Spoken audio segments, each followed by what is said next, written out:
तर आज स्त्रियांनी हातामध्ये बांगड्या, कपाळाला कुंकू लावलं पाहिजे. पाश्चात्य संस्कृती आज आम्ही अपनावायला लागलो ना.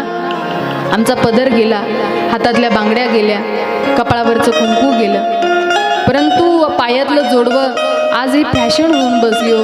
लग्न झालेल्या पुरी गळ्यामध्ये मंगळसूत्र सुद्धा घालत नाही. ते म्हणतात कशाला गळा असाच छान वाटतो, याच्यामध्ये काय घालायचे आहे ना, आमचा दिसायला तर आहे ना. आम्ही मनातून त्याला वरलेलं आहे, अगं बाई पण ते तुमचं लक्षण आहे, खरं तर हे आपले चिन्ह आहे. आणि ज्यावेळेला सौभाग्यवती स्त्री गळ्यातलं मंगळसूत्र, कपावरती कुंकू लावते, हातामध्ये तुम्ही टिकल्या लावा. आता सध्याचा परिस्थिती ती, पण टिकली खाली कुंकू पण असू द्या. ज्या मालकाच्या नावानं आपण आयुष्य समर्पित केलं, ज्याला आपण हे आयुष्य वाहिलं, त्या मालकाच्या नावानं कुंकू लावत जा. हे सौभाग्याचे चिन्ह ज्यावेळेला आपण धारण करतो त्यावेळेला आपल्या पतिराजाचं आयुष्य वाढत असतं. हे खरं तर रिझन आहे. त्यामुळे हे सगळं काही आपण सांभाळलं पाहिजे. मा पार्वती सांगते सौभाग्यवतीचे चिन्ह हे सगळे तुला धारण करावे लागेल.